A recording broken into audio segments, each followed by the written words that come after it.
Maka di sini ada gambaran pada kita yang pertama, kalau antum sedang dibimbing oleh Allah menuju kedudukan yang tinggi, maka sadarlah teman-teman, saat yang bersamaan antum tidak akan sunyi dari rintangan-rintangan sekitaran. Catat itu baik-baik. Anda kedudukan biasa, naik luar biasa, maka hambatannya itu akan semakin meningkat, tidak sama dengan sebelumnya. Anda orang kecil, diuji dengan ujian kecil. Anda orang menengah, diuji dengan ujian menengah. Anda kedudukan yang tinggi, maka akan diuji dengan kedudukan yang lebih tinggi lagi. Maaf, Allah tidak akan menguji dedaunan dengan angin yang menerpa akar. Pasti berbeda. Karena angin ketika kedudukan semakin tinggi, maka angin semakin kencang akan menerjangnya. Yuk kita turunkan. Jenis ujiannya bisa 3. Bismillah. Tenang aja mas ya. Antum lihat aja, tulis ya. Biar saya ngapus, insyaallah. Perhatikan baik-baik. Sini. Kedudukan bersanding dengan ujian. Kalau rumus fisikanya, F berbanding lurus dengan P. Gaya berbanding lurus dengan tekanan. Jadi kalau antum misalnya, rumus asalnya F1 sama dengan F2, gaya gerak sama dengan gaya dorong. Kalau dikembangkan ke sini, tenaga kecil begini, maka yang bunyi kecil. Kalau besar, semakin besar lagi. Nah, memahami rumus ini, F sama dengan P. F berbanding lurus dengan tekanan. Ada gaya tekanan juga yang cukup kuat. Ketika antum pukul kencang, suara kencang. Tapi ini lebih sakit kan? Tekanannya lebih kuat. Itu agak berbeda. Itu dalam persepsi positif. Dalam persepsi negatif juga bisa. Gaya berbanding lurus dengan tekanan. Semakin orang banyak gaya, semakin tertekan hidupnya. Ya? Sekarang lihat sini. Rumus ini kalau kita turunkan lewat ayat, am hasibtum an tadkhulul jannata. Apakah Anda akan duga begitu mudah masuk surga? Walamma ya'tikum mathalul ladzina khalau min qablikum. Sementara Allah belum menguji Anda seperti orang dulu yang dijamin surga mendapati ujian. Apa jenis ujiannya? Ini manhaj hidup kita dan kita berhenti di sini. Maaf, saya mungkin hanya 5 ayat dulu untuk hari ini ya. Massathumul ba'sa. Ujian pertama disebut dengan ba'sun. Jamaknya ba'sa. Ba'sa. Ini masih ringan. Misal, jarang ke masjid, sekarang mulai ke masjid. Begitu antum ke masjid, Allah kasih ujian. Sesuai dengan kadar niat antum. Kasih hujan gerimis. Ke masjid gak? Itu ba'sun. Begitu antum ke masjid, orang Arab katakan, nazil matar, turun hujan. La ba's, la ba'sa, la ba'sa. Gak ada masalah. La ba'sa, tidak ada masalah. Serap ke dalam bahasa Indonesia, lewat. Labas. Labas, lewat. Ringan. Berarti, kalau antum diuji dengan yang ringan, maka antum kadarnya masih ringan, akan dinaikkan kepada yang menengah. Akan yang menengah. Hati-hati betul. Kalau antum belum lulus yang di sini, maka antum akan terus sampai di sini, sampai lulus di sini. Sampai lulus. Antum mau berangkat ke masjid, gerimis bisa. Tiba-tiba nggak jadi di rumah. Istri antum mengatakan, Pak kok nggak ke masjid? Hujan mah, kan cuman gerimis. Takut teriak, Masya Allah. Padahal antum misalnya belum kuat untuk berangkat. Maka antum akan terus diuji di sini. Lihat rumusnya, Quran surah kedua ayat 286. La yukallifullahu nafsan illa. Allah tidak akan pernah menguji seorang hamba di luar kadar kemampuannya. Jadi kalau antum masih ujian yang ringan, antum diberikan yang ringan. Antum naik menengah, diberikan yang menengah. Antum naik lagi level tinggi, diberikan ujian yang berat. Menengahnya disebut dengan darrun. Wad-darra, dari ba'sun jadi darrun. Jamaknya darra. Sudah menyakiti fisik. Kena fisik. Sudah melukai. Hujannya makin deras. Ya. Kalau dalam kehidupan, yang ini mungkin celaan biasa. Duh, sudah berubah ya, Masya Allah. Sekarang jilbabnya sudah panjang, Masya Allah. Duh, semakin panjang ya, nyanyiin Batman ya, Masya Allah, udah banyak. Begitu sudah mulai pakai cadar, ninja, oh Masya Allah. Dorna, sudah nggak enak ke fisik. Dornun. Lihat rumusnya ya, lihat rumusnya baik-baik. Ini lebih menenangkan pada jiwa. Ketika Anda dalam level-level seperti ini artinya Allah sedang menaikkan iman Anda dalam level yang lebih tinggi lagi. Jadi ketika ada celaan menghunjam dalam lisan seseorang, sudah mulai menyakiti, itu sebetulnya pengakuan dari Allah lewat lisan orang itu, bahwa Anda sedang diangkat keimanan pada tingkat yang lebih tinggi. Ada yang mengatakan, kamu kenapa sih pakai jilbab begitu? Yang biasa aja kali. Mah, yang iman biasa sudah banyak. Saya ingin menampilkan keimanan yang luar biasa. Supaya dengan iman itu saya lebih mendoakan mama. Saya menampakkan amalan-amalan, mudah-mudahan pahalanya bisa buat mama. Masuk dengan bahasa yang baik. Masya Allah. Jadi kalau antum bisa melawan hal-hal demikian dengan bahasa yang indah, itu nyaman kepada jiwa. Kadang-kadang ada kalimat-kalimat yang tidak perlu pakai dalil, teman-teman sekalian. Kembalikan ke sini. Terakhir, wazulzilu zilzal. Zulzilu zilzal. Gempa, goyang. Dia ada ujian yang bisa menggoyangkan diri kita, membuat gempa hati kita. Antum sudah nggak kuat, kadang-kadang jalan sempoyongan, padahal nggak ada gempa di luar, cuman hati kita kayak kena goncangan. Diserang sana, serang sini, nggak bisa tidur, nggak bisa makan, tawarin ini susah, itu susah. Wazulzilu. Bahkan hatta yaqula Rasulullah walladzina amanu ma'ahu mata nasrullah. Sampai-sampai Rasul SAW, bahkan orang-orang beriman, bahkan yang setelahnya bisa mengatakan, kapan ini berakhir? Akan tiba masa Anda mengalami satu situasi sampai Anda mengatakan, kapan berakhirnya yang seperti ini? Serang, serang, serang. Perhatikan, jika Anda berada pada level ini, saya ucapkan selamat kepada Anda. Karena Anda akan diangkat pada kedudukan yang tertinggi di antara sekian ujian yang ada. Zuzan. Artinya Allah akan naikkan Anda pada derajat yang tinggi. Karena hukum ujian tadi, la yukallifullahu nafsan illa wus'aha. Allah nggak akan menguji seorang hamba di luar batas kemampuannya. Jadi kalau Anda sudah dipandang oleh Allah siap menerima yang ini, maka Anda akan diberikan zilzal. Kalau Anda nggak mampu, Anda hanya akan diberikan darra atau ba'sun. Dimohon maaf, kalau di antara jamaah yang hadir saat ini, Anda merasa sedang punya masalah yang berat, membuat hati Anda goyah, saya ucapkan pada Anda, dari sekian hamba Allah yang ada di muka bumi, cuman Anda yang diberikan itu. Artinya Allah akan mengangkat derajat Anda. Ayo bahagia. Dan yakinlah, bukan orang lain yang dititipkan, Anda yang diberikan. Allah percaya pada Anda, kenapa Anda tidak yakin? Bukan orang lain. Jadi mustahil Allah memberikan ujian berat kalau Anda nggak sanggup. Karena cuma Anda yang sanggup, Anda yang dikasih. Makanya jangan mengeluh. Jangan katakan, ya Allah, kenapa saya, ya Allah? Why me? Kata Allah, why not? Kamu yang bisa. Yang lain tidak. Dan tanpa harus Anda menuliskan status. Memang cuma saya yang sanggup. Oh, Masya Allah. Gak usah. Sadari. Kalau bukan sayang, Allah itu punya sifat adil. Nggak mungkin menukar sesuatu di luar kadarnya. Antum tahu cicak? Halo? Jangan katakan wallahu alam, cicak. Cicak, baik. Bagaimana aktivitasnya? Merayap. Di mana? Dinding. Apa makanannya? Nyamuk. Nyamuk bagaimana aktivitasnya? Terbang. Pertanyaan saya, di mana keadilan Allah menjadikan makhluk yang merayap makanannya terbang? Kalau nyamuk masuk kategori pertama tadi, pintar dan tahu dirinya pintar, jadi mainan cicak. Cicak, ayo tangkap. Cicaknya cuma merayap, dianya terbang. Beruntungnya nggak ada nyamuk yang jenius. Tapi yang paling hebat, perhatikan bagaimana lisan orang tua kita menanamkan kalimat-kalimat untuk menanamkan tauhidullah subhanahu wa ta'ala. Cicak diam merayap. Perhatikan, yang Allah tuntut pada cicak, merayap kamu. Walaupun cuma diam-diam. Lihat baik-baik, diam-diam merayap. Datang seekor, Masya Allah, ketika dia merayap, nyamuk datang. Lihat, bukan cicak mendatangi nyamuk, tapi nyamuk mendatangi cicak. Kalau cicak tidak merayap, mustahil nyamuknya datang. Allah hanya tunjukkan, kamu merayap ya, nyamuk datang.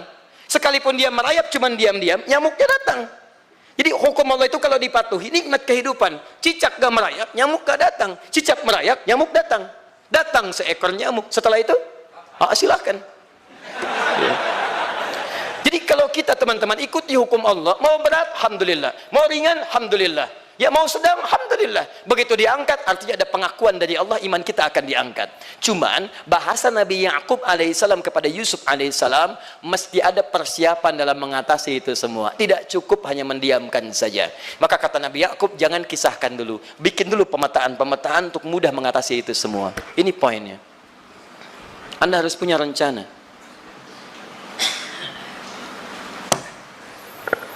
Maka Nabi Ya'qub menyiapkan, bekali dulu ini, siapkan itu. Kalau ambil ke aspek teori untuk kita sekarang, tafsir dari ini untuk menyelesaikan solusi di Quran surah kedua ayat 214 tadi, maka jawabannya ada di Quran surah ketiga ayat 142, paling kiri sebelah atas. Ini kanan sebelah bawah, ini kiri sebelah atas.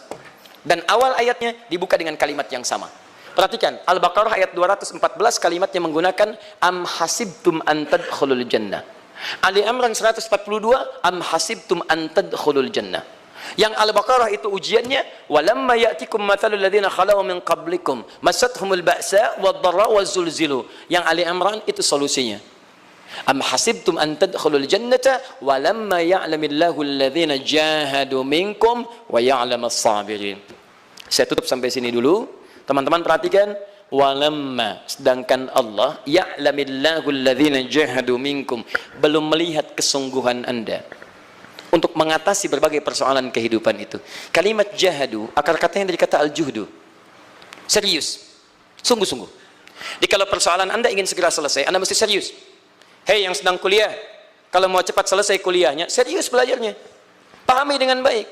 Kalau Anda nggak pernah serius, bagaimana bisa menyelesaikan pelajaran dengan baik? Hei yang sedang berumah tangga, kalau ingin baik rumah tangganya, serius dalam berumah tangga.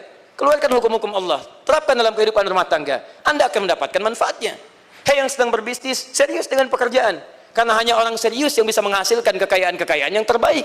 Serius dalam ibadah, karena ibadah melahirkan keberkahan dengan kekayaan yang Anda dapatkan dari titipan Allah Subhanahu wa taala. Ayo serius. Al-juhdu dibagi 3 bagian. 1, serius dalam merencanakan, disebut ijtihad namanya. Bikin rencana. Misal, maaf, tadi dalam keluarga, kalau diambil kedudukan Yusuf alaihissalam, antum tempatkan itu pada porsi pertama sebagai target. Misal, Yusuf diberikan kedudukan oleh Allah. Bagaimana anak saya punya kedudukan walaupun tidak sama dengan Yusuf alaihissalam? Cari, rencanakan, buat pemetaan. Di masa depan anak saya mesti punya kedudukan. Apa? Kalau dalam kedokteran, kedudukan dokter yang terbaik. Kalau dalam bisnis, pengusaha yang terbaik. Misal, kalau dalam pemerintahan, jangan tanggung-tanggung, jadi presiden, jadi itu. Anda turunkan kemudian pendidikannya dari situ. Ijtihad direncanakan. Masuknya lewat sini, lewat sini, lewat sini, lewat sini. Seperti kemudian, maaf, Hannah dengan Imran rahimahumullah merencanakan hasil yang terbaik untuk Maryam, bahkan sejak dalam kandungan. Quran surah ketiga Ali Imran dari ayat 35 sampai 37, paling kiri pertengahan sampai bawah. Idz qalat imra'atu Imran rabbi inni nazartu, bahkan nazartu ma fi batni muharrara, saya bernazar anak saya yang lahir ini akan punya kedudukan dekat dengan Allah Subhanahu wa taala. Di sejak bayi direncanakan mau jadi apa. Setelah itu apa? Jihad. Jihad itu kesungguhan dalam mempraktekkan, mengaktualisasikan konsep yang sudah dibuat. Jangan sampai cuma berdoa, tapi doanya tidak disandingkan dengan ikhtiar, nggak nyambung. Makanya ketika lahir ada jihad, jihad dengan doa. Falamma wada'at saqalat rabbi inni wada'tuha untha, ayat 36-nya. Wallahu a'lamu bima wada'at wa laysa dzakaru kal untha. Lihat, wa inni sammaituha Maryam wa inni wa'idhuha bika wa dzurriyyataha minasyaitonir rajim. Doa. Setelah berdoa apa? Teruskan. Bagian akhirnya ayat 37-nya. Maaf teman-teman, tidak cukup dengan doa. Karena Maryam masih dekat dengan Allah, punya kedudukan, dia mesti dirawat oleh orang yang paling saleh. Cari Nabi Zakaria, orang saleh. Mesti merawat. Tempatnya masih netral dari keburukan, bikin mihrab. Jadi tempat dibuatkan, orang soleh merawat, doa dipanjatkan, doa berbanding lurus dengan ikhtiar. Apa yang terjadi? Ayat 37-nya. Fataqabbalaha rabbuha biqabulin hasanin wa ambataha nabatan hasana. Maka Allah Subhanahu wa taala menerima usaha orang tua ini. Doanya diterima, ikhtiarnya diterima. Jadi kalau antum mengambil ayat tadi, diterapkan dalam kehidupan, rencanakan teman-teman sekalian. Anak mau sekolah di mana? Mau jadi apa? Turunkan ke bawahnya. Oh, dia mau jadi dokter, dokter yang hafal Quran, turunkan. Pendidikannya di sini sampai paling kecilnya. Siapa gurunya yang dekat dengan Allah? Sekolahnya yang menjauhkan dari hal-hal keburukan. Sampai satpamnya soleh, security-nya soleh, koperasinya orang-orang soleh, gurunya orang-orang soleh. Hadirkan. Kalau ikhtiarnya sudah nyambung dengan doa, maka fataqabbalallah, qabbalallah. Taqabbalaha rabbuha. Diterima Maryam, antum diterima. Di kadang-kadang yang nggak nyambung nih begini, doanya nggak nyambung dengan ikhtiar, itu masalahnya. Ya Allah mohon ya Rabb, jadikan anak saya rajin sholat, hafal Al-Quran, tapi ditempatkan di sekolah yang tidak pernah mengajarkan sholat, gak nyambung. Ditempatkan di tempat yang tidak pernah mengajarkan Quran, tidak nyambung. Gak ada kesamaan di situ. Maka Nabi Ya'qub alaihissalam memberikan gambaran kepada anaknya, nak, kamu akan punya kedudukan begini, hati-hati, setiap ada kedudukan akan ada rintangan, kamu harus punya rencana untuk merencanakan solusi-solusi terbaik untuk itu. Kemudian yang terakhir, ini yang paling hebat, mujahadah. Perjuangan melawan emosi. Karena tidak sedikit tantangan itu, maaf, yang berat itu bukan menghadapi fisiknya, tapi menghadapi diri kita sendiri. Mau ke masjid, malas, itu yang susah dihadapi dibandingkan dengan hujan. Hujan ada payung, malas mau pakai apa? Maaf, menurun, semangat turun, malas datang, kecewa datang, pesimis datang, lawan, namanya mujahadah. Gabungkan ketiganya, isi dengan sabar. Wa ya'lamas sabirin. Manhaj itulah yang diberikan kepada Yusuf, sehingga Yusuf nanti mengalami tahapan-tahapan kehidupan sampai dengan beliau mencapai puncak tertinggi, disebut kemudian menjadi Al-Aziz, dan disitulah kemudian terbukti mimpinya. Setelah 40 tahun atau 80 tahun disebutkan dalam satu riwayat, maka terbuktilah mimpi ini punya kedudukan bapak ibunya beserta saudara-saudaranya sujud di hadapan Yusuf alaihi salam. Teman-teman, ini baru 5% dari pengajaran yang ada di surah Yusuf. Masih banyak hal yang lainnya. Bagaimana ketika mohon maaf bertemu dengan saudaranya. Saya kasih bocoran sedikit. 10 orang rapat di satu tempat untuk mencelakai Yusuf. Setelah mereka menyimpulkan bapaknya itu lebih perhatian kepada Yusuf. La Yusufu ahabbu ilaina. Yusuf itu lebih dicintai dibandingkan kita pada diri bapak kita. Bapak kita salah nih. Bapak kita salah. Masya Allah. Bapak kita sesat nih. Ya, inna abana lafi dhalalim mubin. Bapak kita sesat banget nih. Salah bapak nih. Ya harusnya kita yang dicintai, kita lebih kuat. Wa nahnu usbah. Kita lebih hebat dibanding dia. Rapat teman-teman. Yang hebat begini. 10 orang rapat. Diajukan usulan untuk membunuh Yusuf. Saya mau tanya pada antum, kalau 10 orang rapat, 9 mengusulkan A, 1 mengusulkan B, kira-kira yang diterima secara quorum 9 atau 1? 9. Ini bisa tertukar. Tertukar. Pembunuhan diusulkan, 9 orang condong. 1 orang mengusulkan, la taqtulu Yusuf, jangan bunuh Yusuf. Alqihi fi ghayabatil jubbi, yaltaqithu ba'du sayyarah. Cukup lemparkan dia ke tempat gelap, kemudian di tempat itu akan lewat para kafilah, dia diambil dan menjauh dari kita. Yang penting kan Yusufnya nggak ada, supaya dosa kita nggak berat-berat amat. Yusufnya ambil, itu kan tujuan kita. Lihat baik-baik, biasanya setan kalau sedang melakukan sesuatu itu nggak akan nanggung, nodong bisa pembunuhan, lempar bisa perampokan. Tapi ini yang aneh, kenapa 9 orang yang untuk membunuh itu tiba-tiba belok menyepakati rencana yang pertama? Yang 1 orang, 9 orang, 10 orang rapat, 9 punya A. Tiba-tiba yang 9 berpindah kepada yang B yang cuma 1 orang. Kenapa bisa terjadi? Ada rahasia di situ. Kapan rahasianya? Kapan-kapan kita bahas.